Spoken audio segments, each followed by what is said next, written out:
Sarah, right now, a clear alert in effect for a woman missing out of Fayette County, that's east of Seguin. 38-year-old Ashely White was last seen around 7 last night on Nape Road in LaGrange. She's 5'6", about 175 pounds. Police believe her disappearance is a threat to her well-being. Now, they are looking for 40-year-old Justin Howard in connection to Ashely's disappearance. He was also last seen in LaGrange.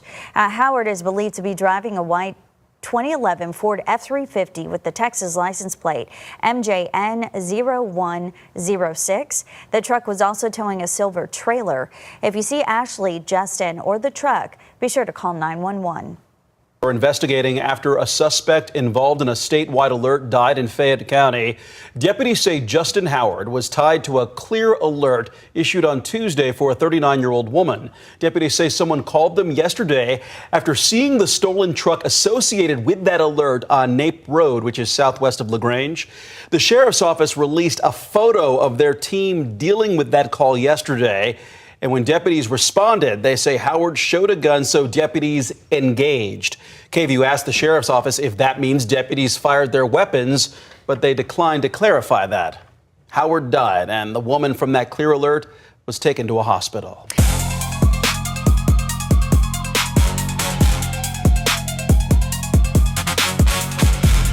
Welcome to another episode of A Different Perspective podcast. Today I have somebody special with a very interesting story. What I try to do is bring something to y'all that would help people along the way. Instead of just having conversations that don't mean nothing, I like to bring people on that really have stories that can impact other people. And when you reached out to me, your story, it impacted me. I said, immediately, come on, let's talk. So before we get started, introduce yourself. Who are you, where you come from, and all of that. My name is Ashely. I'm from the south side of Houston, South Park to be exact. I was born and raised South Park. I went to Sterling High School, also A-Leaf Taylor, and Gulf Shores, where I graduated from. I'm mainly always on the south side. I am one of 5 kids my mother have. 2 girls, 3 boys. My daddy is 10 of us, and he got 8 boys and 2 girls. I was the only girl for a long time. So I have all of them? Yes. I have a little sister. Okay. She may be about 14 or 15 by now. I come from a big family, both sides, very close, especially my mom. Me and my brothers and sisters were very close. I grew up kind of fast. And that was because I wanted to, not because I had to. My auntie did raise me also, not only just my mama. I got to give respect to my auntie. I stayed with her through high school and my 2 cousins. I went through a whole lot. From my 20s to now, me finding God and giving my life to Christ, it prepared me for where I am today. Before you go any further, let me ask you this.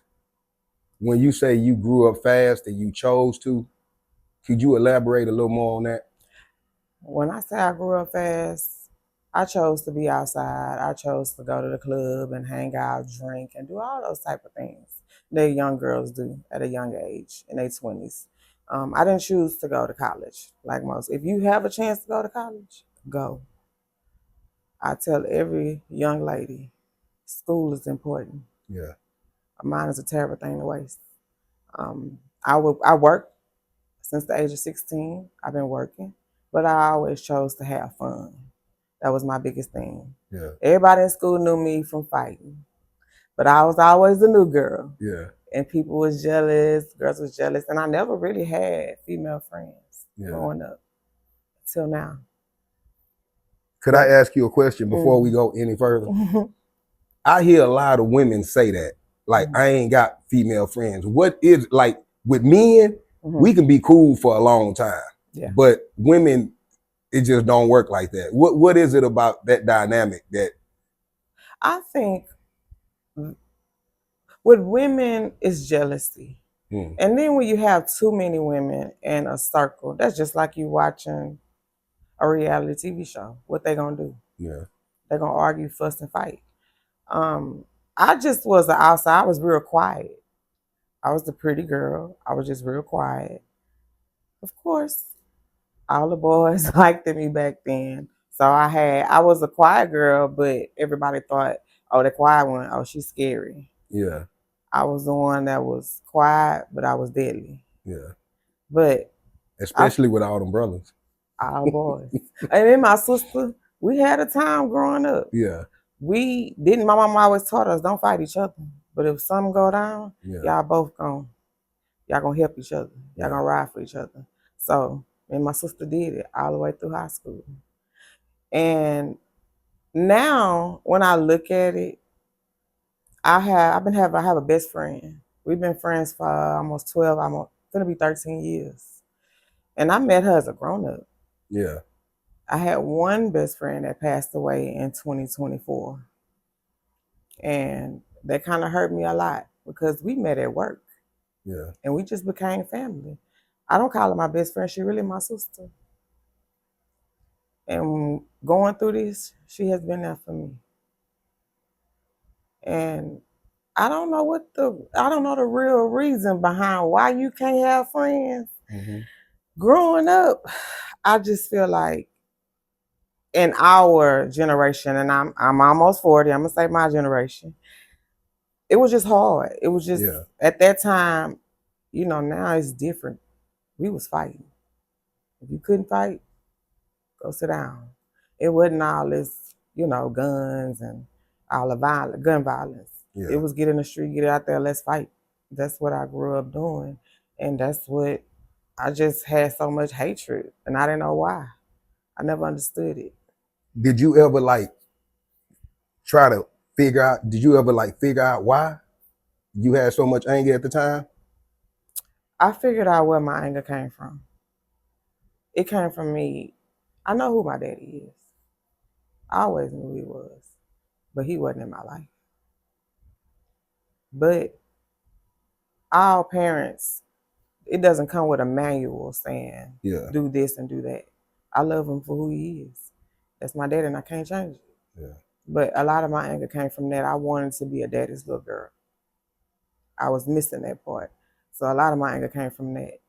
And then when females wanted to come towards me when it came to male figures, I took the anger out on them. Okay. You mad about a man? Well, let's fight. I never wanted to talk. Just wanted to fight. Yeah. But when I look back at it, everything that I went through, it built me and it made me who I am today. I wouldn't be who I am if I didn't go through every little thing from high school up until now. Facts. It molded me. I wouldn't change nothing. That's a good realization because a lot of times we complain. Yeah. We like to complain about what's not happening and this ain't happening for me and this ain't working. Yeah. But the whole when you in hindsight, when you look back, you'll see each and every step where God has kept you along the way. And people don't understand why I have so much faith the way that I have faith. I'm able to look back and say, man, I wasn't supposed to make it out of that. That's why I chose you. I ain't supposed to be here. Yeah. Why am I here? There's so many situations I've been through. And I look at it. Even relationships. Yeah. I wasn't supposed to make it. I wasn't supposed to be here. A lot of situations I can think about, little bitty things that we take for granted. And I can just sit back and say, God took me through this. I went through this and I made it. I'm here. And most people don't make it. But you know something too? Mm-hmm. That question, why am I here? Got you in that seat and got me in this seat. Yes, sir. Because if we hadn't came to that place of, hey, like, why me?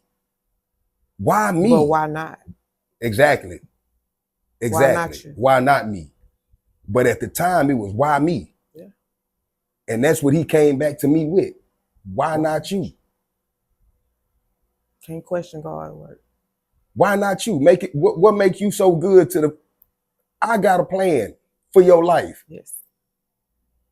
Regardless of whatever it is that I have to take you through, we know that all things work together for the good of those who love the Lord and are called according to his purpose. Yes. Those scriptures become even more alive once you done actually been through it. Even some of them songs. You understand it more. Yeah. See, our thinking is not God's way of thinking. Man understanding is not God's understanding. Our timing ain't God's timing. Yeah. And you gotta understand that, and you gotta know that. So from 21 till I was 32, I was in a long-term relationship. 15 years. I left. I had to. That made me who I am too. Now I can't say, when they say, oh, I left a relationship, I learned something through everything I've been through. Yeah. He taught me a whole lot. He taught me how to be strong. And I didn't pay attention to it then. But now when I look back, everything I went through in 14 years is why I'm sitting right here today too.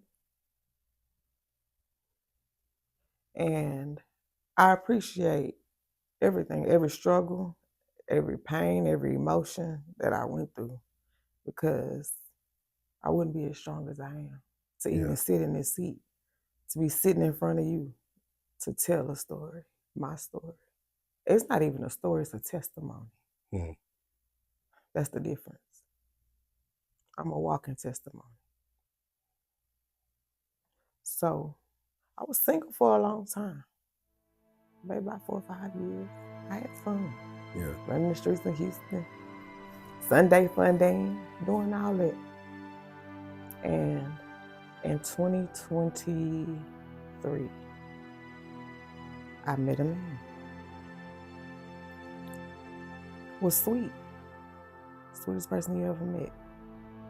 Talked on the phone at high school, all night on the phone, singing songs to each other, doing all those type of things. He never lied about his life, what he'd been through. He was real honest. He didn't want to be in a relationship. He wasn't financially ready.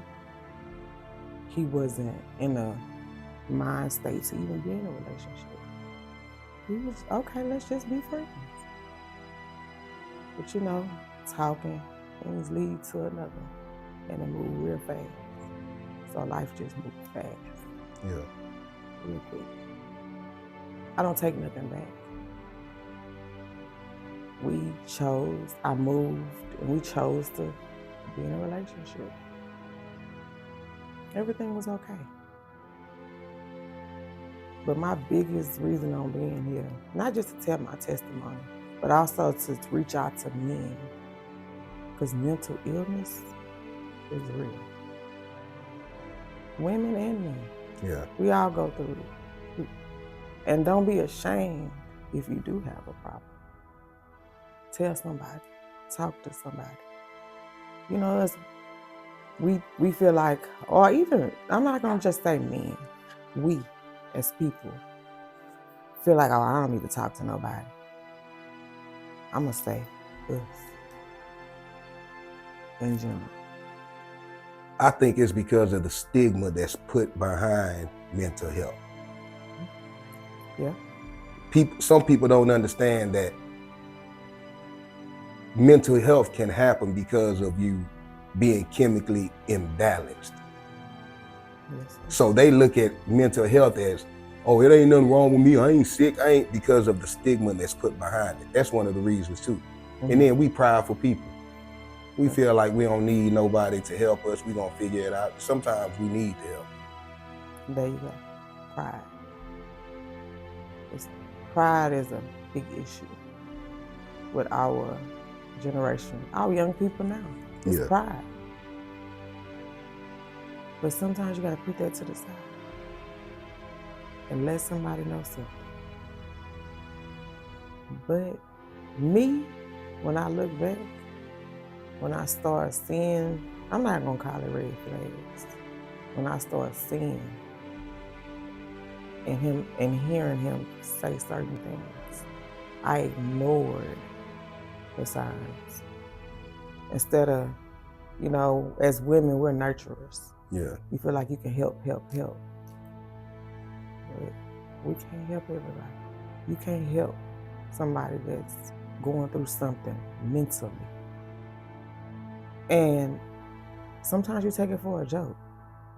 You just like, oh, this person crazy. He tripping. You use those words. What were some of the signs that was exhibited of mental health? First sign was hearing things. So when you telling me you hearing something, and I don't hear it, yeah, I'm just thinking, okay, like I said, you tripping. What's wrong? I'm not thinking too hard into it. Yeah. I'm just brushing under the rug like, okay, he just tripping right now. But all the while, it wasn't. That's schizophrenia. When you hear something, and nobody else hear it. But it kept on being, it was a video playing, it was something that I was doing. It was like torturous towards him. And the first thing that happened was, I want to say he took off in a vehicle of mine and he went out of town. He was gone for a while. He came back.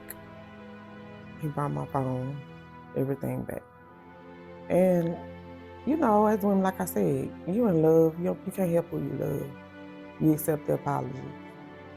And you go on about your Was life. this because of an argument or he just? Just kind of an argument too, because going through my phone, like I said, I was single before I met you. So I'm not the type of person, I've been having my same phone number for years. So I'm not the type of person to just go back and just erase everything and clear out everything, because everybody know how iPhones work. So he did go through my phone and he seen some old stuff. Some stuff was from people still messaging me, like on Facebook or something like that, that didn't know I was in a relationship now. Let me say that much. So it stemmed from that. And as from that, it went on to hearing things. And it was a video that I was playing. And it was some way, somehow, he could hear it. And it was something like a sex video, I want to say. So I'm knowing I never did nothing like that. What you hearing? So that's when I say, oh, he just tripping. So it went to him taking off and taking my phone and gone for a couple of days. Came back. This is around Super Bowl time. I never forget it. Came back on Valentine's Day. And we had a discussion. And I asked him, well, what are you mad at? What's the problem? And he said, you still talking to people that you shouldn't be talking to. So I said, I can't stop people messaging me. If you didn't see me return that message, So it stemmed from that. And then as the years went on, I want to say in 2024, when my friend died, I moved from Pearland and we was staying at a room, and then I found somewhere else to stay. But we had a car accident. Now, this argument stemmed from me knowing somebody who's a rapper in Houston. And Lil Keke had just dropped the album. Everybody that know me know Lil Keke is my favorite rapper in Houston. So when I heard this particular person on the song, I said, well, he on Keke album, okay. But I'm listening to it and jamming to it. And it dawned on him. So he sped off. He went to his house. And we coming from like Maine and 16, coming down Maine under 16 to Buffalo. And he's speeding. I'm on the passenger side. And a girl made an illegal U-turn, but he was going so fast that he couldn't stop. So I ran into her and tore my car up. So at that time, I didn't know he was really mad. I'm unaware until the next day. And we got into a big argument. And I'm like, why you just didn't talk to me? Why you just didn't say, you made me feel this type of way? Yeah. And I didn't know you knew this person or whatever. I said, we could have had an adult conversation about that. Because he was a real communicator at one point. So for you not to communicate to me was very weird. Yeah. And time went on. My family, they seen it. My mama, my sister. They told me that I ain't the one. But sometimes we don't listen. It's like I said, you can't help who you love. You don't see it. Yeah. But one thing I'm gonna tell you, your mama always knows. And I'm not saying this person was a bad person, was a good person to me. What I seen, who I met. But as time go on, people change. We all change. We change every day. Yeah. We change something about ourselves. If it is not the way we talk, it's something. The way we think, you're gonna change something. And change is good. Yeah. Sometimes it could be bad. But as I look back, God was showing me then. But I wasn't paying attention. I was just in love. I'm a young girl in love still. Yeah. Now, I started working. I was working at Texas Children's Hospital at this point. Had a good job. Working from home. I lost my job. I went through a state of depression at that point.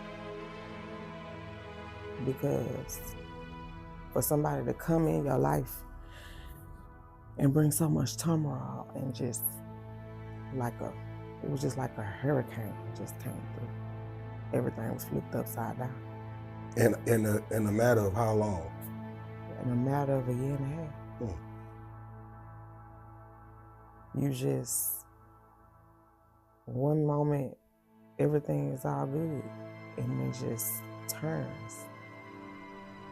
And before a blink of an eye. And you push, as people, we push everything to the side. We don't think too hard and stuff like that. And I'm not paying attention to the fact that this person is damaging a lot of things and turning my world upside down in the midst of it. I'm just thinking we just going through something in a relationship. But that can damage everything because you're not focusing no more. You're worried about what's going on in that relationship. What's the problem? Trying to fix it. So you lose your job, you lose everything. You gotta start all over. I started all over from the ground up. We were separated. We wasn't together. 6 to 9 months. And that's why I say when I look back, God was showing me so many signs, but I wasn't paying attention. At a particular time, I want to say a year ago, I was sitting in my kitchen. He was there. And he had a gun. And he shot at my restroom. Because the way my kitchen was, you can see my restroom. And all I heard was a big pow. And I looked and I was like, but not knowing what was the problem. I'm on the phone. I might have been paying a bill, doing something. I was on the phone. So that startled me. So at that point, an argument started. And I'm like, why would you do that? What is the problem? So at this time, y'all had separated. We Did y'all get separated, back together? We got back together. Okay. Like I said, we was probably apart 6 months at the max. And he did that. And I was kind of like drawn back, like, what is going on? Can I ask you a question? Yeah. Being that you had went through all the turmoil, I'm talking about your life been wrecked and everything. Mm-hmm. What made you decide to go back? The apologies. And also, like, it's not really him. Yeah. Thinking you can help. Yeah. That's what it was. And you look at, and then as women, we look at potential a lot. It's not to take nothing from nobody. Because we all make mistakes in life. We all done some wrong. So it's not to be like, I'm not here to make like this person was just this bad guy. But at that time, I was confused. And I was like, something not right. So I did first charge. When he shot? When he shot at me. I did. That was the first time I ever had to do something like that. Was that the first time he had gotten that violent? Yeah. Okay. First time. So I pressed charges. Because that scared me at that point. To me, you'll do anything at this point, okay? Yeah.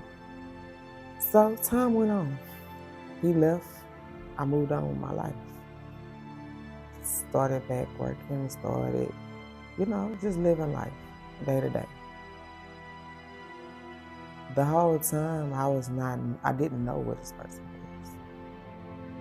was. It might have been maybe 6 months again, 6 or 9 months. And this person just popped back up in my life. Now, I have a case against the person. So I'm willing, as he went got help.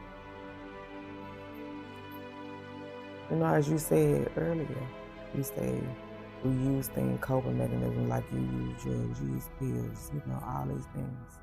And I'm thinking, well, maybe that's the reason. You get like, okay, is this messing with your head, the pills? Is this what's got you, feeling this way, doing the things that you're doing? That's what I'm thinking. But all the while, that's not it. I just ignored the real signs. So he had an addiction on top of the Yes. Okay. It wasn't. He would, like I said in the beginning, he told me that he had an addiction before and he went and got help. I was okay with it because everybody go through something. I don't judge people off things that happen in their past or things that, Yeah. because we all done something. We all do something. So that didn't bother me too much. I grew up as a child seeing addiction. So I wasn't too, against it, like, I didn't talk about it. I was like, okay, you got help, you're all right. But as time went on, I was thinking, well, is it the pills again? Because it started back. And he came back. And we talked. We talked for a very long time. And I decided for myself, I didn't want to go through the court system and do all these things. So I just said, I'm gonna drop the charges. You went and got help, you went to rehab, and you did all these things. So I was just like, well, maybe, it's okay. It's gonna be all right. In my mind. By this time, my auntie had got me a job. I had a second job because I've been in the nursing field for so long. So my second job was watching people, you know, like CNA work, healthcare. And this particular patient he was a pastor. See, God put people in your life and you don't even know why. Yeah. He never preached to me, never wanted, you know, you go to church, you know how people be scared of that. You know, they be around the pastor, they get scared. But he was down there. He was okay. Worked for him for like maybe 2 months before I even went to church. When I went to his church, I visited. And I used to work on it. After a while, I started working on the weekend. Yeah. So as I'm working on the weekend, of course, I got to help him and get him ready for church. So why not go? Yeah. So I go to church. Weeks and months went by. And I'm sitting in church on a Sunday, one Sunday. And I just got up. See, something just said, get up. And I got up. And I stood up there for prayer. But I broke. Because I was broken. And I didn't know it. And I didn't join church at first. So as I'm working, he used to say, he'll say, pull out my Bible for me and go to scripture, go to this Psalms, and go to this scripture, and get my glasses. And he'll sit at the table, he'll read. He wouldn't preach to me or nothing. But I started asking questions. Then I ordered me a Bible. I started getting more into the Word. And I started asking him questions and getting Bible study from him. At this point, and I say, I prayed. I never was because I grew up in church. Don't get it wrong. My sister daddy is a pastor. My mom, we grew up in church. It wasn't like I didn't know. Yeah. But when you a kid, you go to church because your parents make you go to church. You really don't know. You're not really paying attention if you really not into that. So as I'm getting older and I'm noticing like, okay, Ashely, you gotta make a change. So I started calling on God. I started praying. Like I said, I lost everything. Yeah. When you get to that point, you don't got nobody but you. You ain't got no choice. You ain't got no choice, but you ain't got nobody but you and God. Yeah. I sat in my room on my mattress on the floor in my 4 walls, talking to God. It wasn't nobody but me and him. I couldn't call on my mama. I couldn't call on my sisters, my brothers. I called on God. I got on my knees. So I changed. Yeah. A lot about me changed. The way I thought, the way I moved. I wasn't outside no more. Yeah. I was already in the house. So I started just going to church. Once I started working for that pastor, and I realized God put you in places and you don't even understand. But it's gonna come to you. The biggest setup artist. The biggest. And I got up in church this one Sunday and I said I want to join church. I said, God brought me to this man for a reason. Because I didn't want to do home health anymore. I had been out of the nursing field for a while. Like I said, I was working from home, Texas Children's Hospital. So I was like kind of iffy when my auntie called me about it. Well, I got this job. And I was like, I want the extra money. Let me go ahead and do it. Yeah. But not all the while knowing God putting this person in my life for a reason. It wasn't about the money. Yeah. It's because I called on him. And he sent you help. And he sent me down. And I got up in church and I said, you know what? I want to join church. I said, God placed me in this position, in this man's life for a reason. He bringing me closer to him.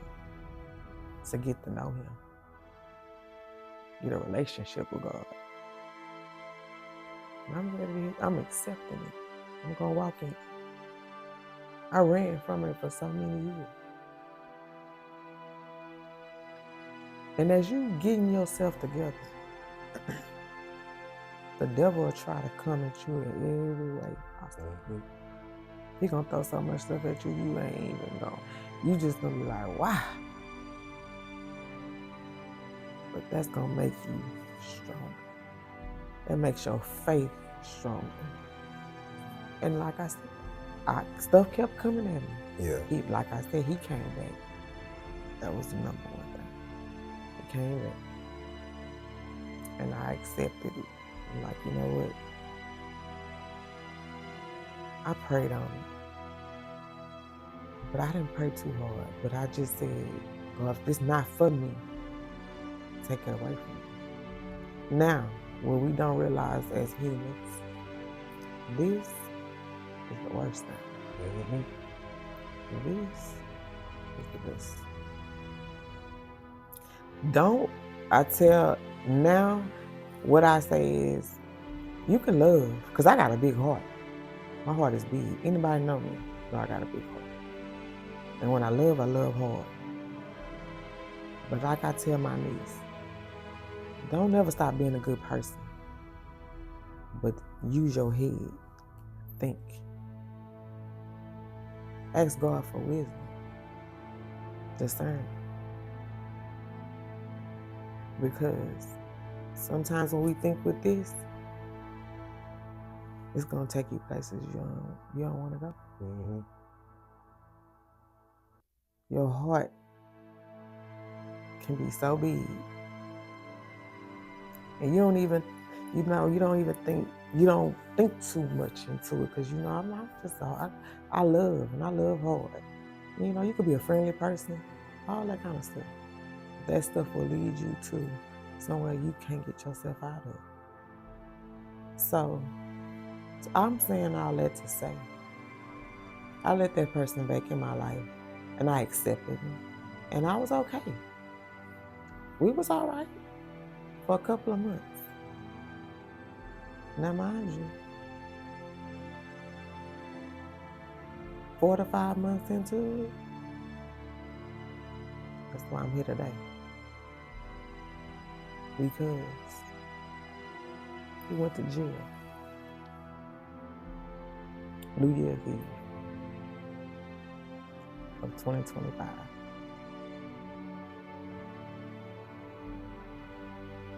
We got into a big argument before he went to jail. A real big argument. And I told him, these are the words came out of my mouth: God don't play about me. And he went to jail, not even a couple hours later. Now, mind you, I said I asked God a question. I asked God, if it's not for me, remove Take it away, right? Like I said,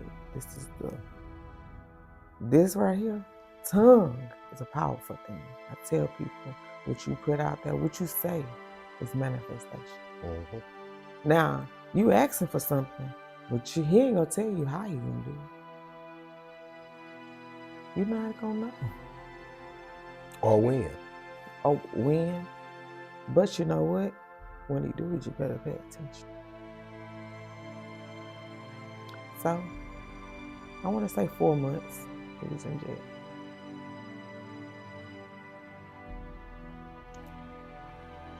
Those 4 months, I did talk to him. I talked to him. He came home. He was talking good.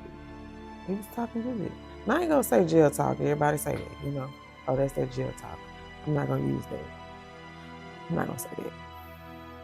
Because he was who he was when I first met him, like I said. And I think it was because, and I'm just finding out, let me say that much, it was the medication. That's because he was taking his medication. Like I said, I'm not knowing how much mental illness it's really serious. Yeah. And to be on that medication, it helps you. But when you get off something that you need, Be right back to that person. So he come home in April. And he had a monitor on his leg because couldn't be around me. Like I said, it's the case for me that he's in jail for. But we still talk. Now, I said, take what them people gonna give you. Because it wasn't wrong. He didn't want to. He wanted to come home. Okay, fine. Come home. He went home 2 weeks. Now, I'm moving from the southwest side back to the south side. But I'm with my aunt. Everything was okay. I work on this side of town. I got me a new job. While he was gone, I started working. And I want to stay on May 16th. Every week was fine. That was a Saturday. Now, like I told you, I work on the weekends, second job. So I work for my pastor. So I went to church Sunday, May 17th. I got out of church. He stayed at my aunt's house. He was asleep. Me and my cousin came back home from church. I go in there and I'm like, you all right? You up now? Click, real quick. I had my phone in my hand. You playing that video again. So, I said, I'm not doing this no more. It's enough. You said you wasn't gonna do this again, or you even bring this up. I thought we was past this. So, he left for my trip. My bad. So, I thought to myself and I prayed and I said, this ain't right. It got to stop. Ashely, stop it now. So I text, bring me my truck back.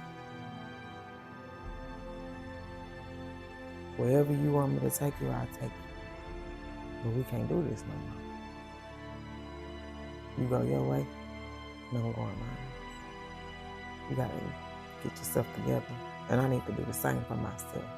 I'm not saying I'm perfect. I'm not. Nobody's perfect. So, he come back. I get in the car, willingly. And I had been up since 7 o'clock that morning. So, it's around about 9:20, 9:30 at this point. And I'm thinking, okay, I'm gonna just drop him off somewhere like mama's nephew house or something, right? And that ain't happened. Now, mind you, I nodded off because I said, I'm tired. I've been up since 7 o'clock that morning. So I'm comfortable. I'm not thinking nothing's gonna happen. So I go to sleep. When I kind of close my eyes and I open them back, I look up, my seat was leaned back because I was in the passenger side. I see Katie signs. I'm like, Katie, what are we doing this way? I ain't thinking, I'm like, okay, maybe he going to one of his friends' houses or something. Mind you, I walked out of the house with nothing but my cell phone. I don't know why I did it, but I did. Left my whole purse. And my cell phone was behind my back, right here. I had on some shorts and a t-shirt and some slides. Now, mind you, I had on all my jewelry because I just came from church.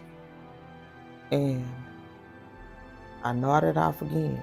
By the time, this time I woke up,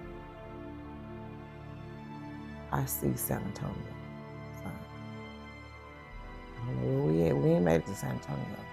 But I'm hearing when I'm off, like I'm on the main highway and I'm on a dirt road. You can hear the difference, the gravel. Yeah.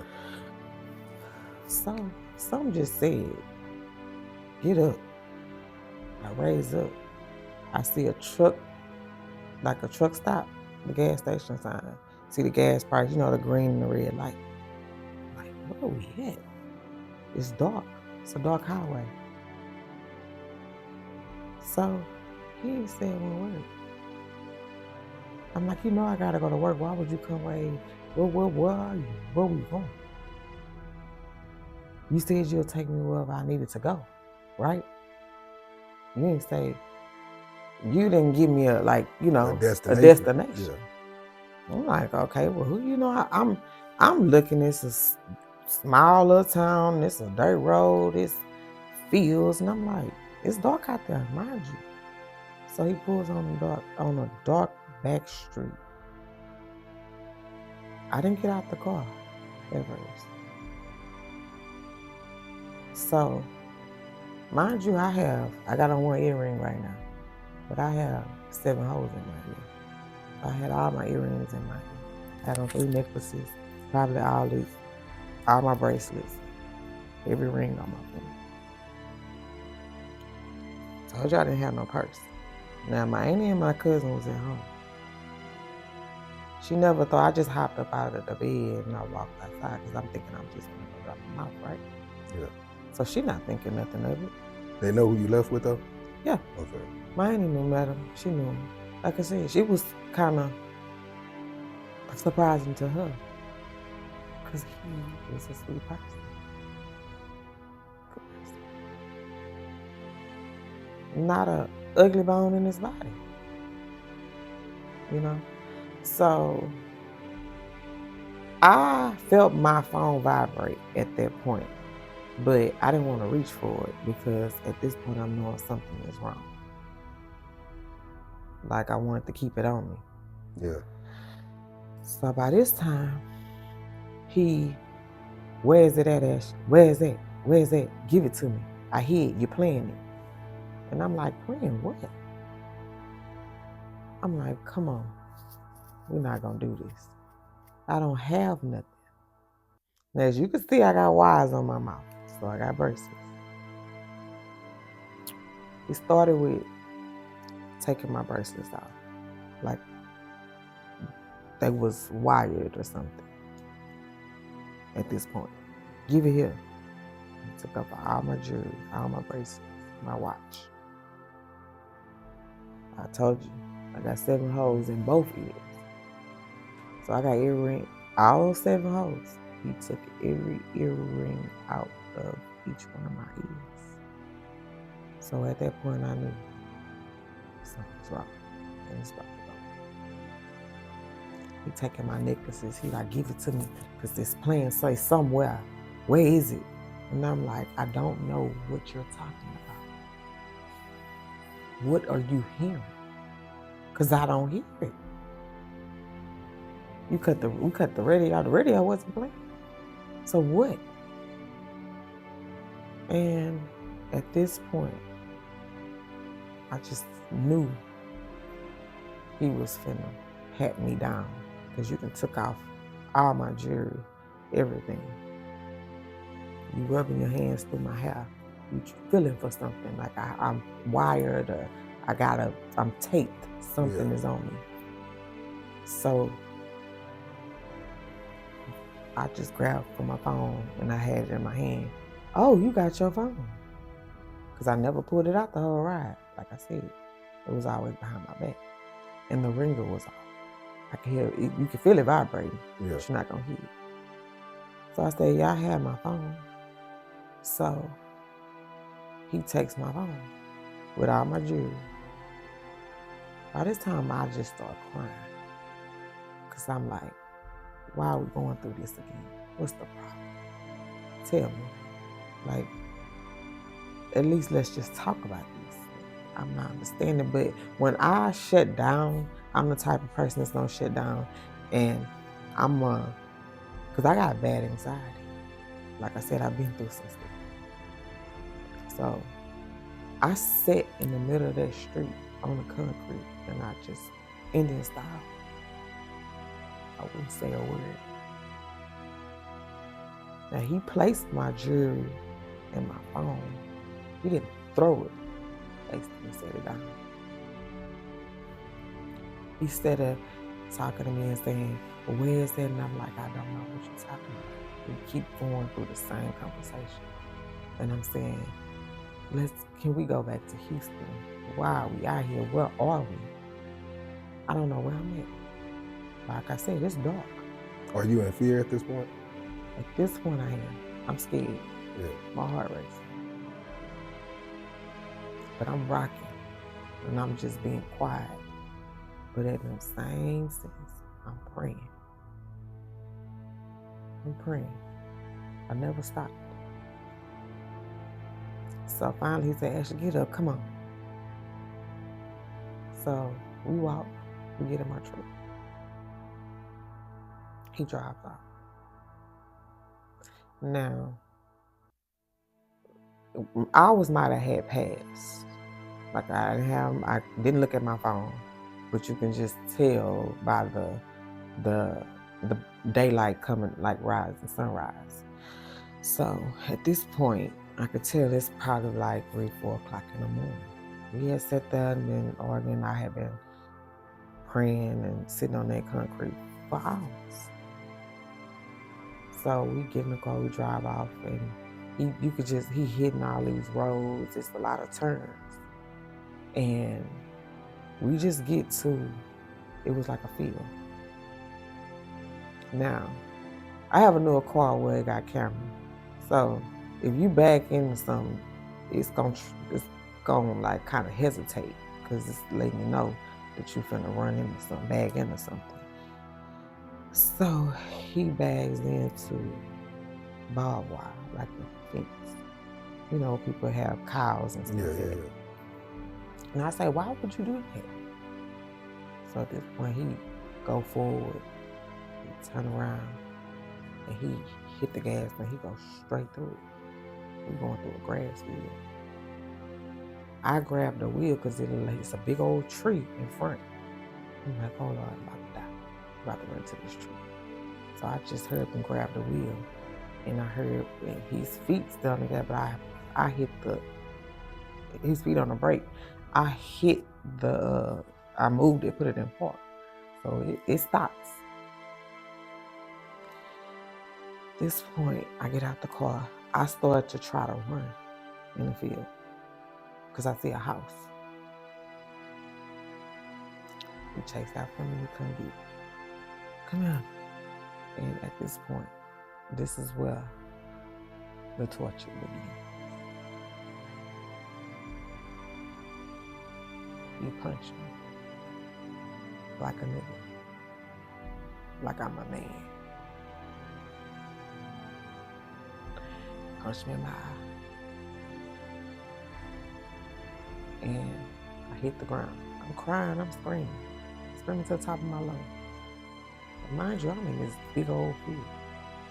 And at this time, like I said, it's daylight coming up. The sun is rising. So I'm thinking, whoever at that house down there, they're gonna hear me hollering and screaming. But as I'm noticing, I'm like, we in a small town.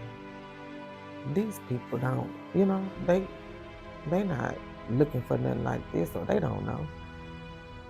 It's nothing but maybe like 3 or 4 houses that I can see. So he pulls my car like close to between some trees. So at this point, it's Monday. Now mind you, I have to be to work. And I'm saying in my mind, like, oh, I gotta be to work. This is about to, what is going on? What is the problem? Like I got 100 things going through my head. But at the same time, I'm fighting for my life. Because at this point, he started to put his hand in my mouth, feeling for something like a wire, something in my mouth. I'm like, ain't nothing in my mouth. So every time I would say, I don't know what you're talking about, I don't have it, punch me. I had 2 black eyes. At this point, my face swelling up from all the punches. And I could see my cheekbones from out my peripheral. It was just getting big. My face is swelling up. So Monday afternoon, like I said, I don't have a watch. I really don't know what time it is. And my truck, mind you, like I said, I didn't have my purse. I didn't have no money. I left everything. I don't know why. I just didn't grab my purse. So he's running the truck. But I'm not knowing, because I never looked at the gas to see how much gas is in the truck runs out of gas. Now, mind you, everybody know me. No, I love my hair. That's a pretty hair. I'm going to change my hair color. I'm going to do all that. I had some scissors in my door. He take them scissors and he cut my hair.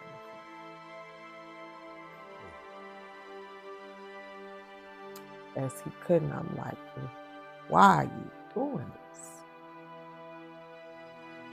So he just kept snipping, like grabbing a little piece and just cut. I'm just seeing my hair blow in the tree and get stuck.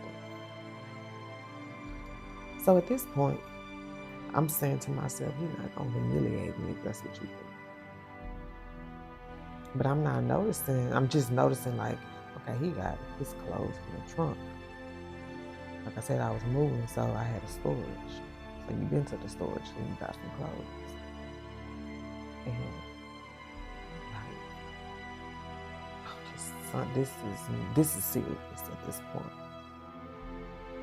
So cut out my hair off my head.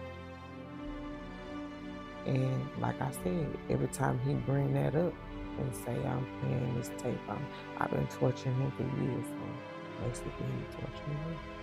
He's that I'm gonna kill you. I'm gonna kill you. This time. Now this one is strangulation. So I was strangled off 30 times within 4 days.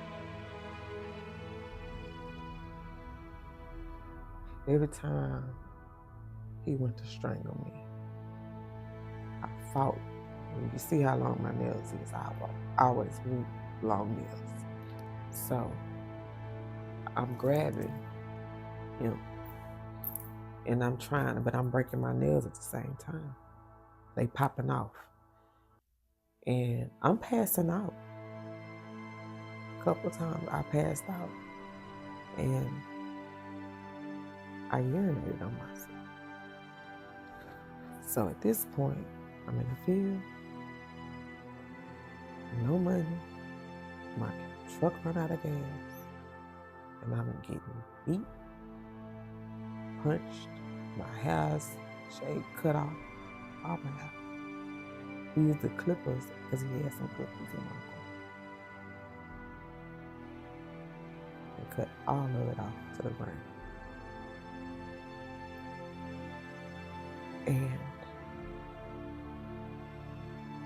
when he strangled me the first time, I thought I was gone.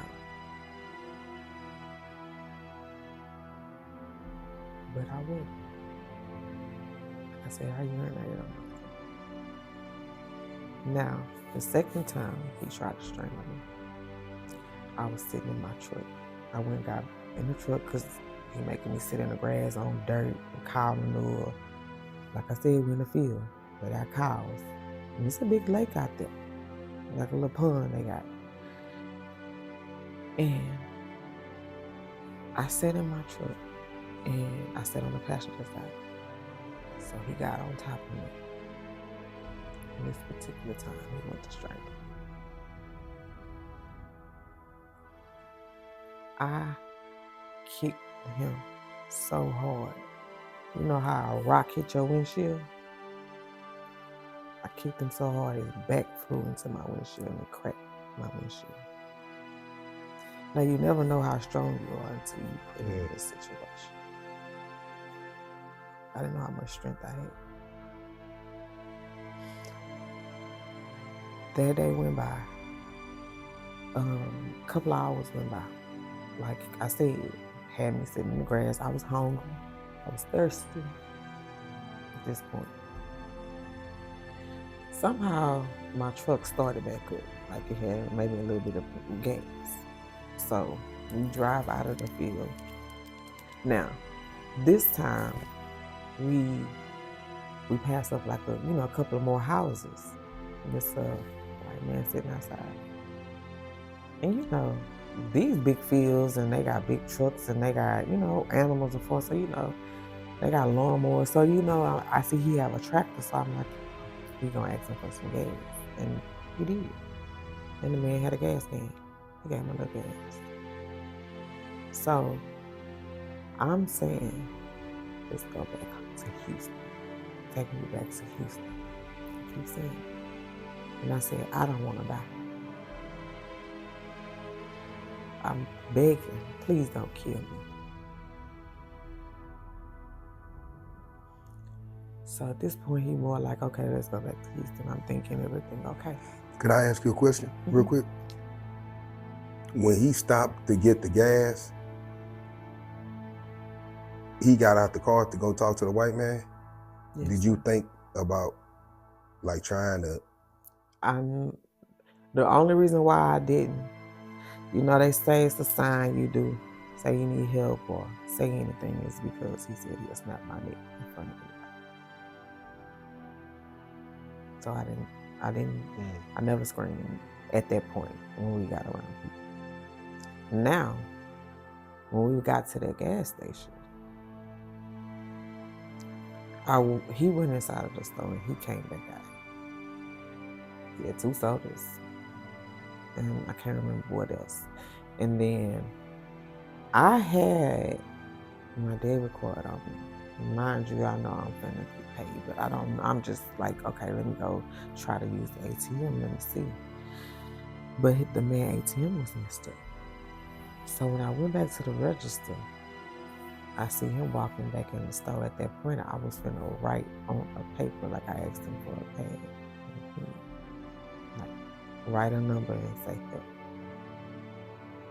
But he was walking back in that store. So I didn't.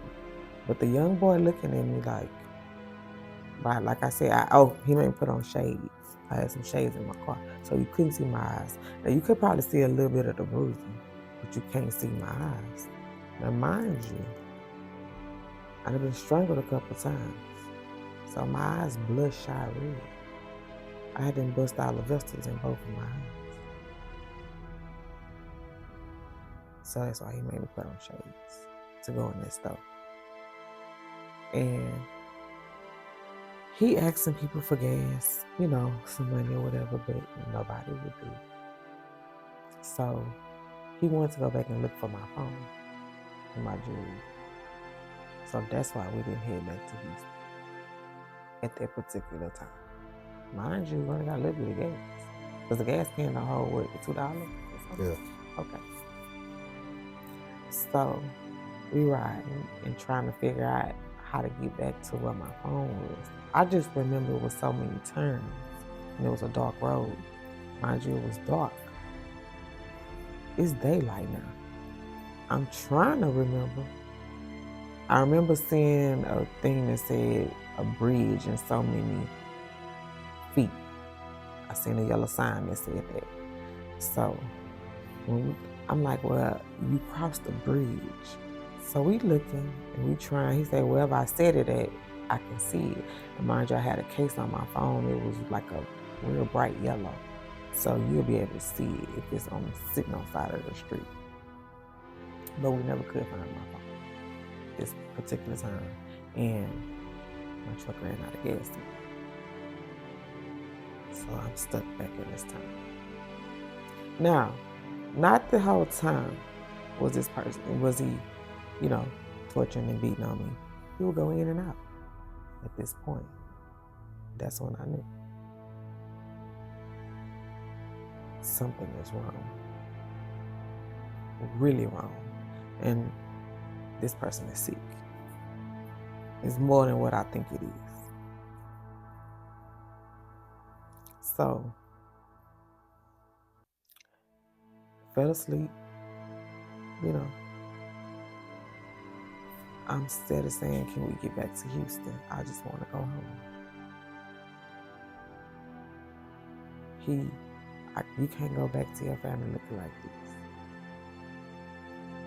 I'm like, I don't even care.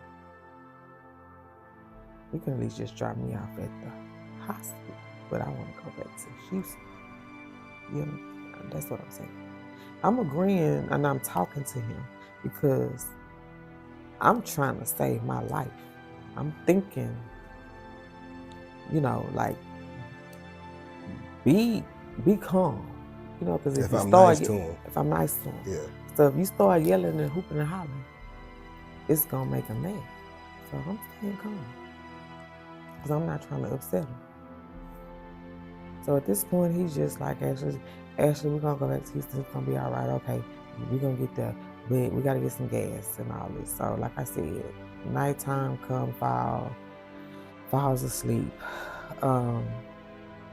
He decided this particular night to like walk, like let's try to walk back into town. Like I said, it's a long highway, but where we was, it was called Nape Road, Knape. That's all I remember seeing that sign. And it's cows and all kind of stuff in this barn. Somehow we ended up back on that field. That's why I said go look in the story. Somehow we ended up back. We're not in that field, but my truck is parked on the side. I say, this the same field you ran through that gate. You knocked down the wire. Yeah.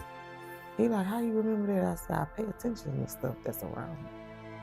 I always been a person to pay attention to my surroundings. I remember the house over here. It was a barn right here, and it was a white house this way, and they had maybe like an outhouse, like a garage that was separate. So we walked, and it started raining. So I'm wet. I'm barefooted because I don't have my shoes on. Because he put my shoes. So I'm walking on concrete barefoot. So I'm sucking it up, and I'm just like, okay, come on. So we didn't make it to that main highway. I got tired, and I just sat down in the grass. And he ended up sitting down. He didn't hit me, he didn't do none of that. He fell asleep for a couple of hours. Now, mind you, I'm thinking like, should I take off? What should I do? And I could have, but I didn't at that particular time. We got up, we walked back towards my truck, and he was like, Ashley, we walking too far. And I said, he said, because I remember seeing this, and I'm like, well, okay. So we backtracked a little bit, and we went back the other way. And then I found the street, and we walked back, and I seen my truck. Now, he punched me again as I'm walking. At this point, I hit the concrete on both of my knees. Like, was y'all arguing on the way walking? Like, at first we wasn't, but then we started. Something just clicked. Like I said, he was in and out, and we started arguing again. And I'm like, I don't have nothing. By the time my mouth swollen, he done punched me in my mouth, and I got braces. So I could barely open my jaw. You know how if you have TMJ, your jaw feel like it's locked? Yeah. That's what it felt like. So by this time, it's becoming to Tuesday. Now, me knowing my mama, I know she's gonna be looking for me. My auntie gonna say something, and mama's gonna look for me. Cause 2 days. Now at first they probably think, oh, okay, she skipped town, she just left with him. But after a while, and then noticing I don't have my purse, and I left all my money, I knew my auntie was gonna look at my purse. So we get back to my truck. He tried to crank it. I gotta push it. My mama had me. He thinking, oh, your mama never reported your truck stuff. Cause the battery, like it went dead. The kill, like they hit the kill switch on my truck. In my head, I'm like, she could have, but now I don't think so, not just yet. Like, well, how we won't start, nothing won't come on. So he goes back and let my seat down. Like I said, I have a SUV, so he let the back of the seat down and he go lay down. Now I'm in the front passenger. I never moved. By the time daylight came again, I said, if somebody passed by, I'm gonna say something. Now like I said, this is a small town. These people mind their business. They not too. But if I feel like if they see my little truck, because everybody out there got big trucks, because it's the country. They gonna know if you out of place. There you go. So a company truck passed by this particular morning. By this time it's Wednesday. And they just passed by, but they kind of slowed down. And I wanted to say, I'm like, is they gonna stop? I'm thinking to myself, they didn't. They kept on going and they made that right turn. So I was soaking like wet, and he took so much stuff from me, like as far as my bra, things of that nature. I think I had a wire to it, basically metal. He was taking it from me. So I noticed that he had some clothes he had clothes in the trunk, like I said. So I changed my shirt and I changed my shorts. So some just like, hey, just get up. So I walked to that field by myself because I wanted to see how long he was going to sleep and if I could walk off. And some just said, don't do it at this very moment. Just wait. So I went back to my truck. After I walked through that field to that pond where the cows was, I walked back to my truck. Like I said, my truck was on the side of the street, on the little dirt road. Kind of like in the grass, but on the ground. And he woke up and he, got up and he was like, where you coming from? And I was like, I was coming from, I walked to that field. I was trying to see if somebody could help or something. Because, I want to get back to Houston. I'm talking to him, come. He like, okay, all right. So he grabbed a shirt and his sweater. And then he like, well, come on, let's go to the field. So at this point, like I said, I'm dehydrated again. And so he goes to that pond, that little, where I say it's a pond. He have a bottle, like a soda water bottle. And he put water in it. And he like, okay, drink this. And I'm like, what? But when your survival mode kick in, my mouth is cotton. I said, okay, I drunk it. I'm praying at this point also. And I'm like, Lord, whatever you're trying to show me, I'm paying attention. I say, Lord, if you let me make it out of this alive, I'm not going to stop telling people about your grace and your mercy. So I said to myself, if you fall asleep, because he was real tired, he been up for 2 days. I said, if you fall asleep this time, I'm taking off from my feet, and I'm not looking back. And he fell asleep. Now, mind you, he had 2 phones, but they was both of them was dead. So I couldn't remember my auntie number by heart, but I know my mama. But I took off walking. I walked all the way through the field, past my truck, and walked all the way around. I took the long route, and I started walking down that it's the highway that gets to the main highway.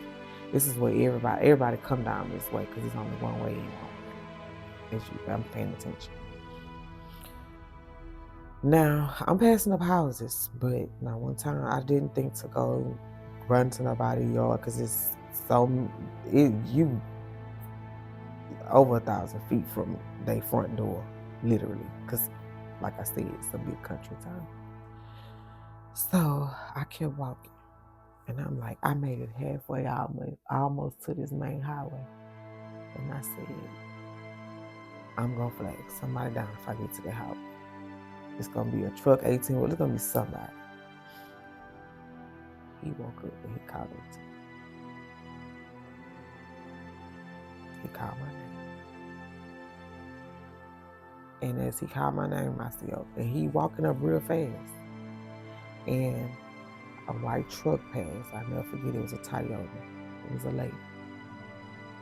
She looked, but she didn't stop. She kept going.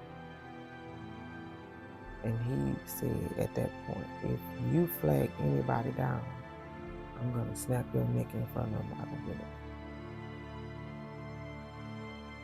So a UPS truck was coming towards us.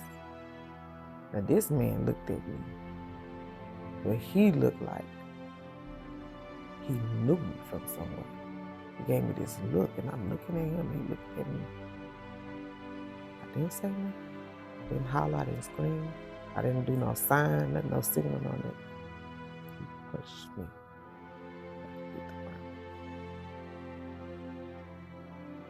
This time I urinated on myself. Because he like when I got it from him, grabbed me by my neck. He struck me. Still see a little bit of the scars. And I told you, he not gonna strangle me no more. So he said, come on, go back this way, but walk through this field. And I said, I seen an animal over there, and it looked like it might have been a jackrabbit or something. I was scared. I said, I don't want to go back in that field. I've seen something when I was walking by myself. And he said, I'm a jackrabbit. You ain't gotta be scared of nothing. So I didn't say nothing, and I was just like, Ashely, just go. Come with it. We walked through that field, and we get to this particular, it was like a barn. And he said they look like they got, because it was newer that they was working on. So he said it looked like they got electricity and water and stuff. And he walked up to the door and it opened. I walked behind. And as I go in there, I see that it is construction, it's wood everywhere. There, you know how they building these barns and making them out of homes. Barnuminium. There you go. Yeah. And it's wood, it's drills, it's stuff you saw wood with, you know, all the different type of stuff you build a home with. It's in there, anything, any tool you want. We see they got, they had to have kids because it was like gifts, like they must have had like a baby shower, you know, like stuff for our new home. So it had a cooler and it had water. He went got some water and he plugged his phone up, got a charger. And at this point, I'm thinking he gonna plug the phone, he gonna call his sister, he gonna call somebody. But he also plugging drills up. And the nail gun. I'm scared. I sit on that floor, didn't move. And he walking around, he's checking everything out, looking to see if his camera is just looking around. And I'm like, what is he doing? I'm trying to do. I'm scared for my life at this point. because it's too much stuff around for you to just kill real quick. So I sit in, they had like a little, lawn chair like you take to a football field or something, like one of those little chairs. So I sit in one of them. And he walked in front of me with a staple gun. And he shot it. And no staples came out. And I just said, thank you for it. Now, this rope in him. So at this point, he grabbed me. Well, like just snatched me up out the chair. He took that rope, he hog-tied me, my hands behind my back, and then put it around my neck. And he said, bitch, I'm gonna kill you today. You gonna die. And he kept saying, I'm gonna kill you, but I know they're gonna come looking for me, and I'm gonna have a shootout with you. He had a gun on him? No. So, this is where everything get real interesting. And like I said, I kept praying. I would go, I said, God, I said, I ain't ready. And I said, if you let me make it through this, I'm not gonna stop telling you how good you are. Let everybody know. But whatever my purpose is, show it to me. Because at this point, I'm seeing how strong I am. I never gave up. I never stopped fighting. Now, if he hit me, I'd probably hit him back. But a man is stronger than a woman. A man can overpower a woman. I don't care who you think you are. So, when he hog-tied me, tied it around my neck, he drugged me. So as you drag me, you strangle me. This is the time I died. I thought I was dead. I was out for a long time. Enough for him to drill a hole in my head. I have a hole in my head. Now, the man that owned that barn came. He hadn't been there once, but he came this particular day. All I remember is him waking me up, because like I said, I thought I'm out. I woke up, but I have blood everywhere. It's in my eyes, it's running down my face. He drilled a hole? A hole in my head. At this time, I didn't know, though. I didn't know. I just remember waking up.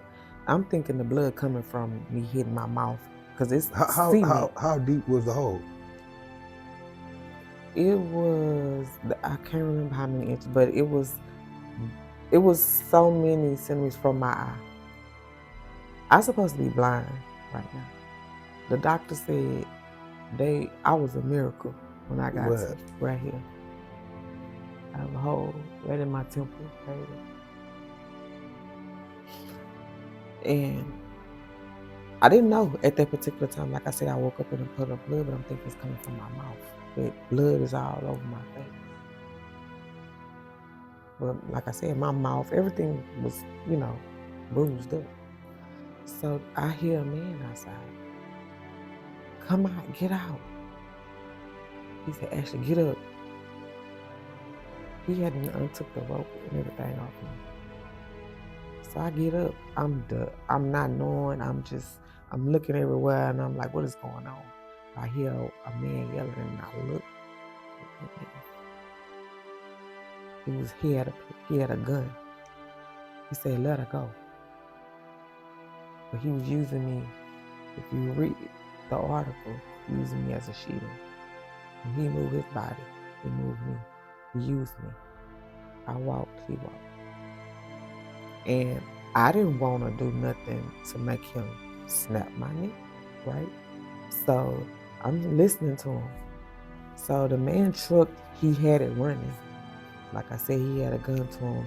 And I'm looking at the man and I'm like, don't shoot. Because I knew if he would have shot, he would have hit me first. And the man looked at me like, I got this. Like, but trust me. But I'm not in trusting nothing at this point. But I'm just like, I'm crying. And he get in the car, get in the truck. He get in the truck. That's when he stole the man's truck. He took off. Now, He overpowered the man. he didn't overpower the man. Just to me, I think what he felt was he was so hysterical, and I was full of blood. He didn't know if he had a weapon on him or not. So that's why he had the gun, but he never shot it. Cause like I said, I kept saying, "Don't shoot, like don't shoot me," cause he was using me as a shield.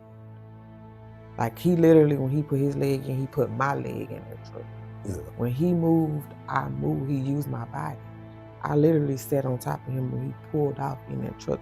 The steering wheel was so close, it burned my thighs because I was on top of him. So if he would have shot me too. So he noticed it. He knew. He took off in that truck, but he had a trailer on the back of it.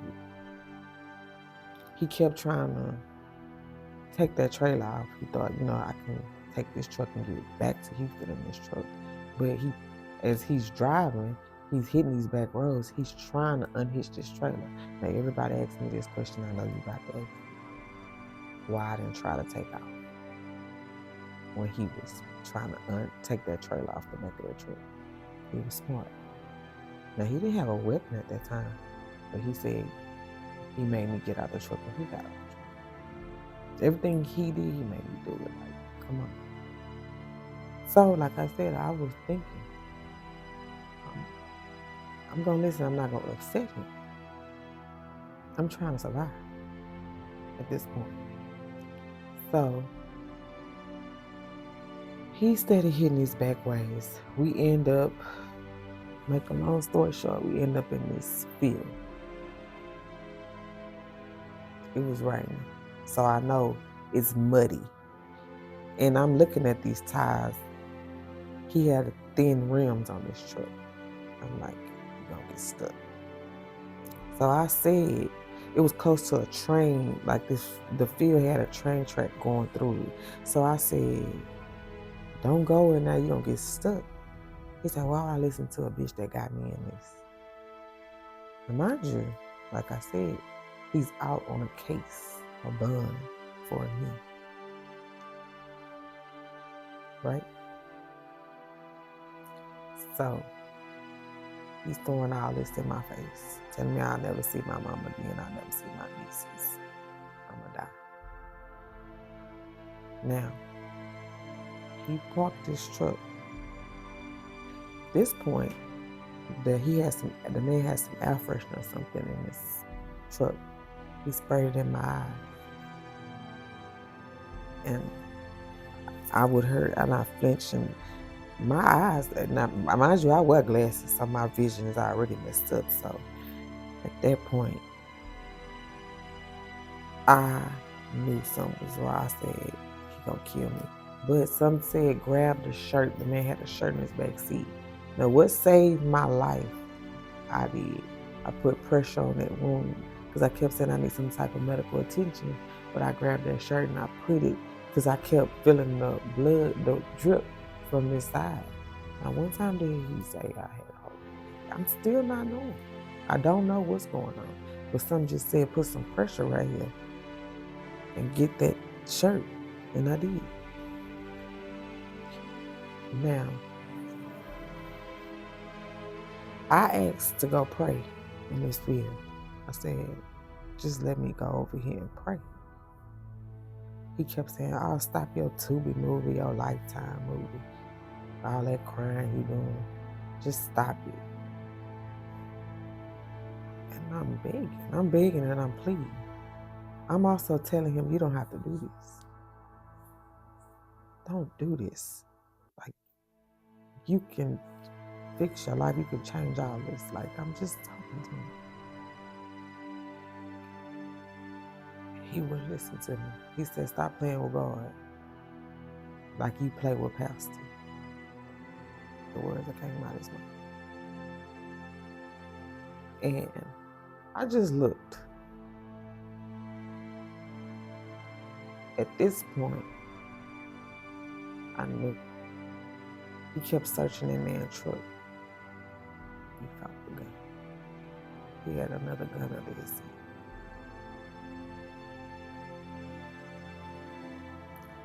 He said, oh, now I can get rid of you quick. That's the word that came out of his mouth. But it's the sun rising again. It's May 20th. Now it's a house this way to the left. It's a big highway in front of us.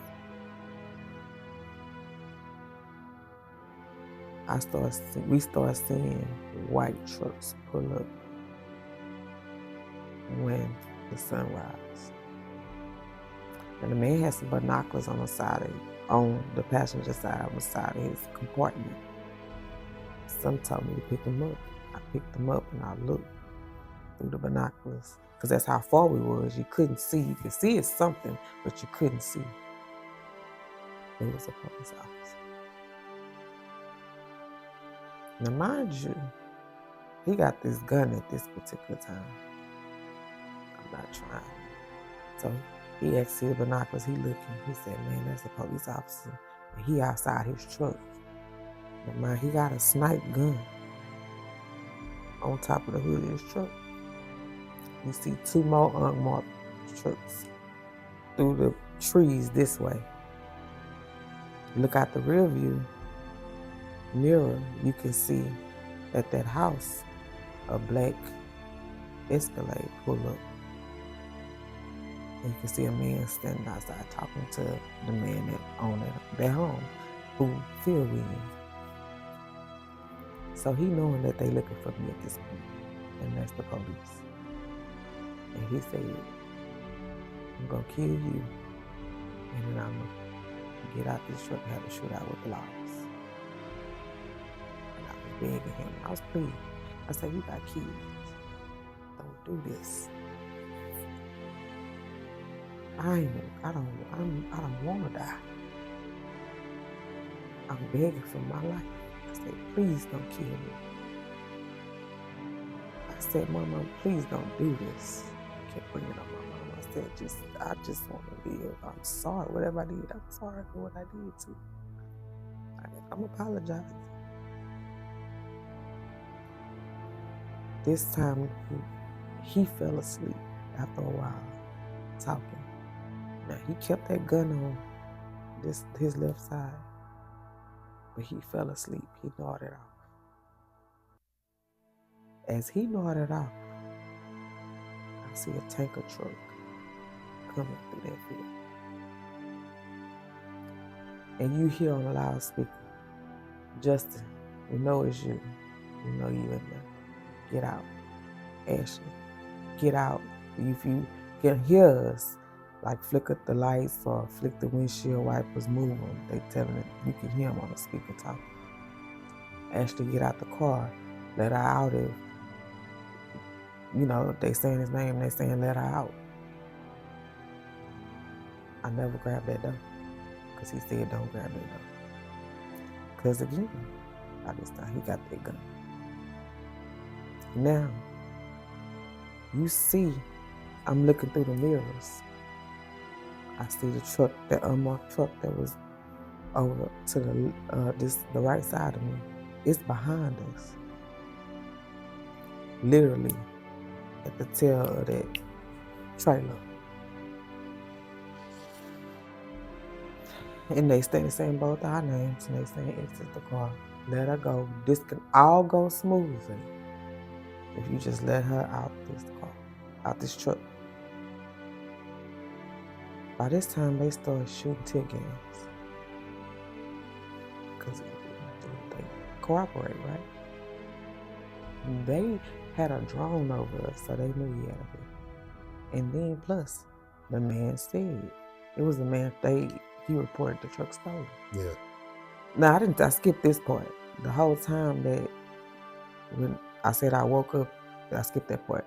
He was on the phone. I don't know who he was on the phone with, the man, but he said he's finna take my truck right now. He's getting in, he has her. This is what he's saying. So at that, I knew that he reported like my truck missing, and he had another pistol in the truck. So they knew he had a gun. And he probably told them like, oh, he's going to find me.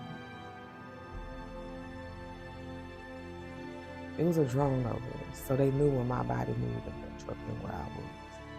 But he made me, again, using this, if you read the article, it says he used as a shield. He made me crawl from the passenger seat and get on the driver's side with him. He had that gun pointed at me and told me to come on that side. But they shooting tear gas. Now I don't know if you ever been around tear gas, but they busting the window and they shooting that tear gas. It chokes It make you choke, yeah. You're gonna come out of there because you ain't got no choice, because you're gonna smother, you're gonna choke. So it's going through my nose, my throat, everything, mind you. I got so much blood on me and stuff everywhere.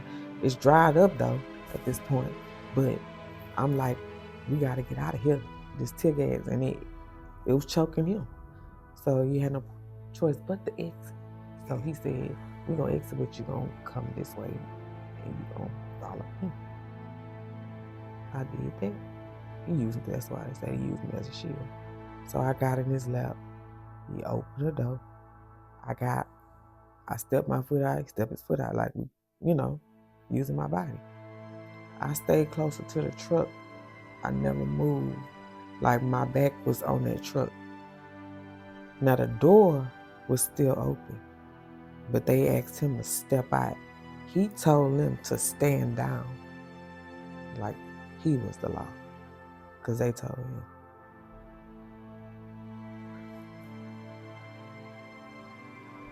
Telling him to stand down. He was telling them to stand down. Now, like I said, I stayed closer to the truck. He started stepping out like they asked him to. Now, everybody probably think that the part of me getting tortured and beaten is the most traumatic part to me that happened between the days of May 17th and May 20th. But it's not. Watching them shoot him down almost 20 times. Every bullet that hit his body, I see. His last words, I see. That's where my nightmares come. That's where the anxiety, the PTSD. Mind you, I said that. Now, after his body dropped, watched his head, they blew his head off. I'm watching this go on. Every bullet coming from each angle, from the front to the back, I'm watching. With my back against the truck. When they finally stopped, they said, Ashely, is that you? I was crawling. By this time, I dropped to the ground. And I crawled and I closed it. Like I told you, the door was still open. I closed it. And I got up, stood up, and I held my hands in the air. And I said, it's me. Now, mind you, my picture that they had online, I don't look nothing like that at this moment. That's why they asked me, is that you? Because I don't have no hair on my head. I don't look nothing like the picture that my mama gave me. So I said, yes, it's me. And the SWAT team took me in the Texas Rangers. I asked them what time it was. It was 11 a.m. So May 20th at 11 a.m. is when he died. and I was captured. And as I'm walking with them, I said, am I on the news or something? They say, baby, you everywhere. You all over every social media platform. My mama, my sister had put out APB out of me. And they posted it everywhere on Instagram and Facebook. My family, everybody started posting. Now the ad said they found both of us alive, but he died, was deceased between him and the police officers when you read the article. Now, I get the detective come talk to me. And he said, I said, call my mama. And he said, we're gonna call her.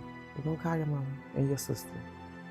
Mind you, I not even know my sister had already been to where my truck was. We was in a whole different town from where my truck was. So we in Smithville. I don't know, never been this way.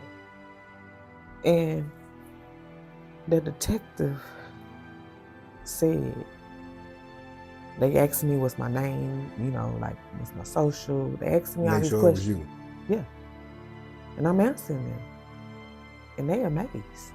Even the EMS people, they asked me, do I have any medical problems? I say, yes, I have high blood pressure. So I haven't took my medicine in such and such amount of days. So they check, that's the first thing they check. And it was stroke now. It's for that stroke. So they rushed me to the hospital. They got me to the hospital and they ran all kind of tests on me. Mind you, I have bruises all over my body. My face is so unrecognizable. So they scanned every part of my body. That's when I found out I had a hole in my head when they said they had to flight me to a bigger hospital in Kyle, Texas. By this time, my sister made it to this hospital. But they walking in and they telling you they have to life flight me. So my mama was hysterical. And when the doctor came and told me why they had to life flight me, I said, excuse me? So they thought I got hit with a bullet. There wasn't a bullet. When he said it looked like something entered your head in a track and it came back out. At that point, I said, he drilled a hole in my head.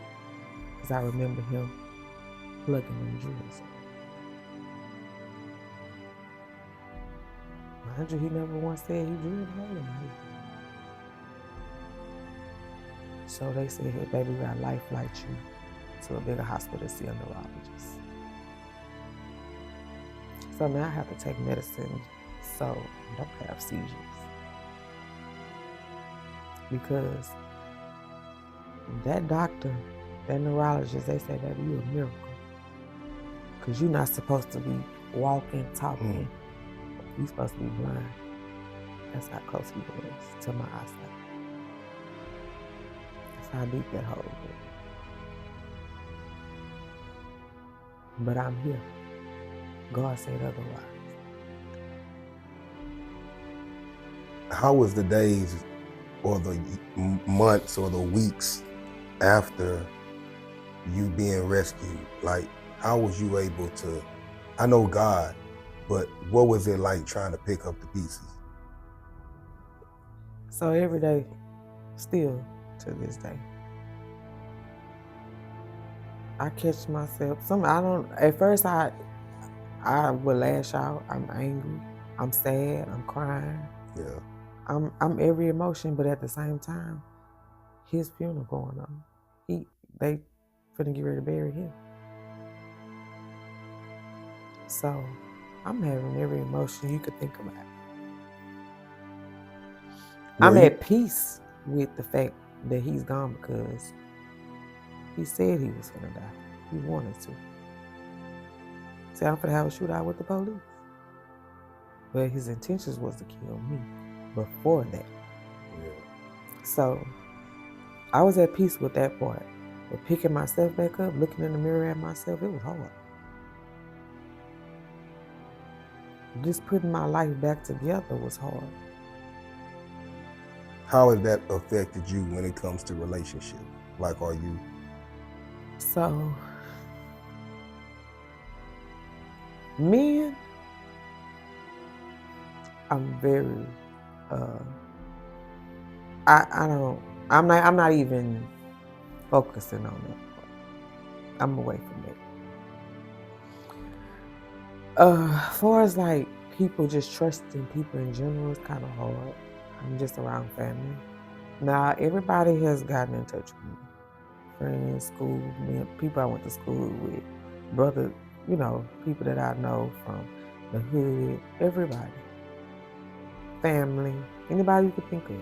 Everybody's reached out to my mom and my sister and me. And everybody's saying, how you doing? Or, I'm so sorry this happened to me. But the main question is, how are you doing? And all I can say is, I'm alive. I survived. When I was in the hospital, they told me, baby, most women don't make it out of what you just went through. You're a miracle. You had your praying warriors over you. But let me tell you something I missed too. In that first field when my truck was parked, I seen 4 butterflies. They was orange, the color of my truck. I knew that was my big mama, my mama Rena, my daddy mama, and my 2 cousins that passed. I knew they was with me. So I said I never stopped praying. I never gave up. So I fought. Them butterflies followed me from that field all the way to the other one in Smithfield. Now I'm miles away from where I was. I'm in another small town. So it ain't a coincidence. God worked. You never know until you put in that situation. How you gonna handle it? That's why everybody say, I'm strong. I always been a strong friend. But I was weak. But I had to fight. I knew I had to fight for my life. So, picking my life back up, when I went back to work, those girls saved my life at my job because they the ones had my supervisor call and say that I hadn't been to work. Now, everybody know I'm not responsible for not to go to work. That's what alerted my mama. My sister, like I told you, my sister came down there. She said, Ashely ain't dead. My mama thought I was gone. And she said that boy killed my daughter. He called me out. My sister and my best friend told me, she alive. I was alive. I fought for my life. When the detective said, let me see your hand, they took so many pictures of me, they thought from the torture, they thought he was plucking my finger, like, popping from the nail bed. No. I said, no, sir. That's from me fighting for my life. Because they said they kept finding my nails in the field or in my truck, certain places. Yeah. Even in that man's barn. I had so much blood. They thought I was dead. Till that drone flew over that truck, they knew I was alive. Wow. Man, I really appreciate you coming. See, this is why I do this, for real, for real. It ain't for the fame, it ain't for the notoriety, it ain't about none of that shit, man. I know my purpose. I know why God gave me a platform. I know why he gave me a voice. Yeah. And it's a lot of women that are going through what you're going through right now. And as a man, I'm gonna be the first to tell any woman, you can't fix nobody. Mm-hmm. We want to, whether it be with male or female. Oftentimes we think that we can fix people. Oftentimes God will give us signs to let us know this ain't your person. Mm-hmm. A lot of times we pray to God for answers, but that's not the answers we really want. Mm-hmm. It's times where God, take this, but that ain't what you really want. Mm-hmm. So when the opportunity presents itself, it's easy to go right back. Yeah. And like I said, it's a lot of people, a lot of women that are in this situation right now that probably don't even think the worst of it. Yeah. But hearing the story, that gives them a different perspective to wake up to say, hey, look, man, this could be me. You know, I'm pretty sure you never thought in your wildest dream that this could be you. But go ahead. I thought I was in a dream. Like, snap me out of this. Am I being something like what the is what I thought. Is this my life right? Is this really going on? Yeah. So what I tell women, young ladies, women, somebody got a problem with some mental illness. You can't help them, but they need to go get some help and you need to go. This is not to make, tarnish anybody or make some, rest in peace to that person. But at the same time, it was either my life or his. And I don't wish that on nobody. But what happened to me, I don't call myself a survivor. I survived. Yeah. Because I fought for my life. I tell women all the time, if anybody asks me, baby, you see any red flags, go the other way. Let that go. You can't help nobody. Like you just said, we tend to think that we can help somebody or we can make somebody change. We can't. They gotta want to do that on their own. They gotta want to go get that help. You can't do that. Yeah. And we often do ask for, we pray to God and ask for things. See, people don't understand that prayer is begging, but praising God. No, you gotta know the difference. That's why a lot of people don't get what they ask. They don't even ask. Mm-hmm. They beg for. There you go. It's two different things.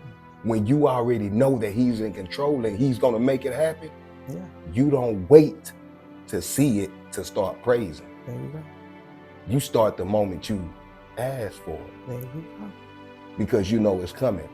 It might not come in the time but you know it's coming. Yeah. Yeah.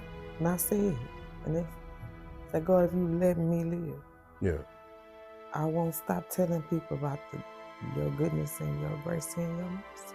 Yeah. Because I know he wasn't ready for me. Something just kept telling me, baby, you're going to make it out of here. You're going to be okay.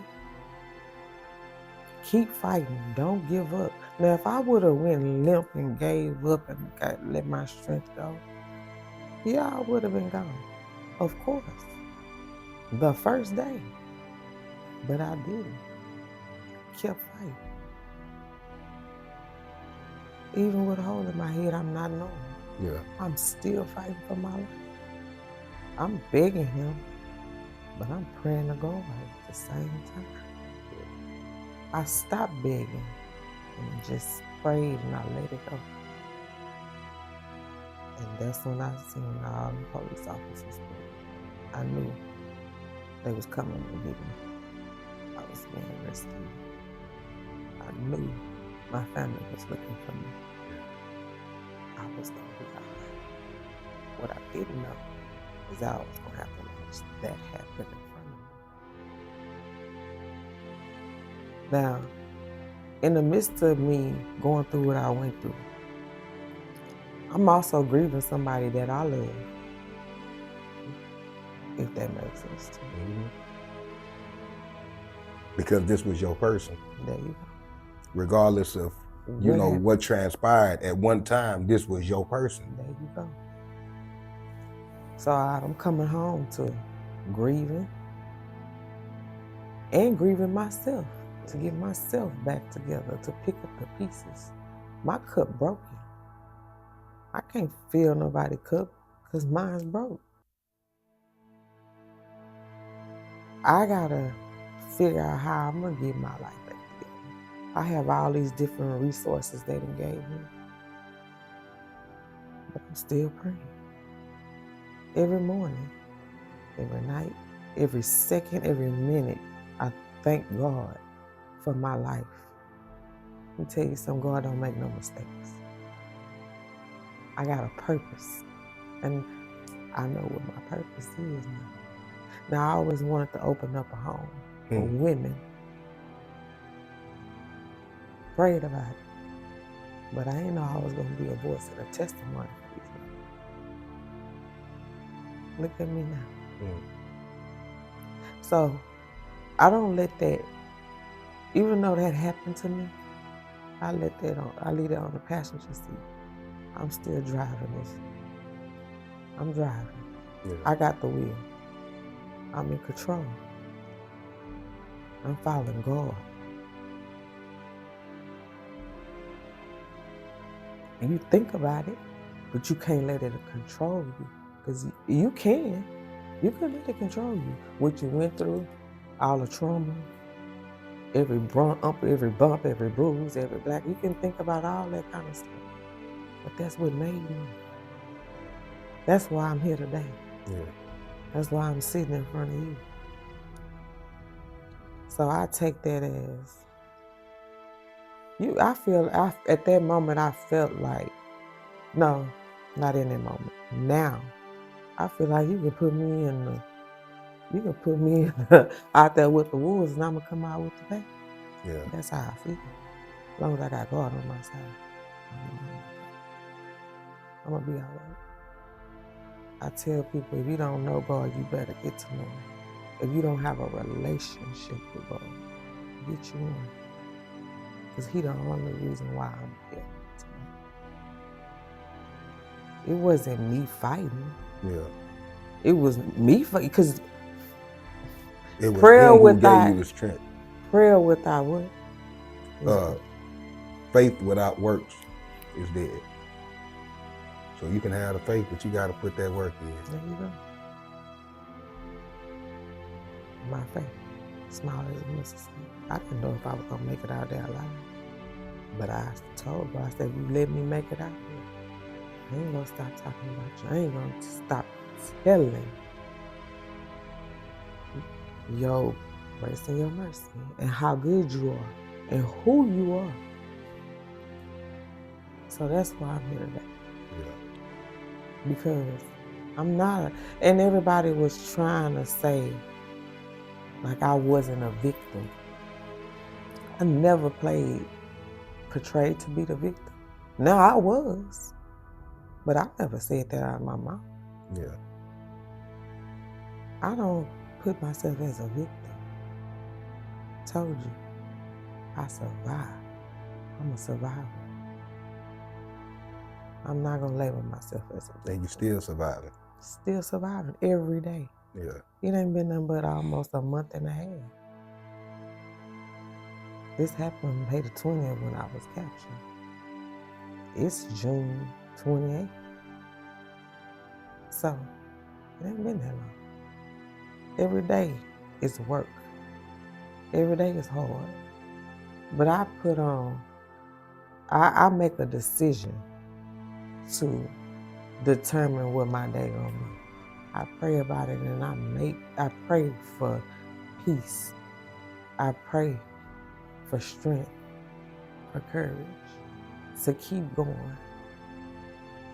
Now, throughout the day, do I think about it? Of course. It could be little bitty things that pop up. But I don't let it get to me to the point to where I'm just bottled up or I'm feeling weak. I was strong in that moment. I fought for my life in that field. You think I ain't gonna fight right now? I'm fighting harder than I ever fought. And I'm gonna keep fighting every day. Yeah. Every day I get up, it's a fight. But I know I'm okay. Yeah. Can I tell you something before we get out of here? Mm-hmm. I'm the strong friend too. And sometimes regardless of how much we hurting on the inside, because we've had to be the strong friend for so long, it's hard for us to really ask for help. Yeah. But the strongest part of you is the part that do ask for help when you need it. And it's good that you have a village around you where you ain't got to try to be strong by yourself. There you go. You know, again, I really appreciate you coming. Thank you so much. I thank you for having me to even tell my testimony. Yeah. I'm not gonna say my story because it's a testimony. That's right. Thank And you. I appreciate it. Thank you. You will.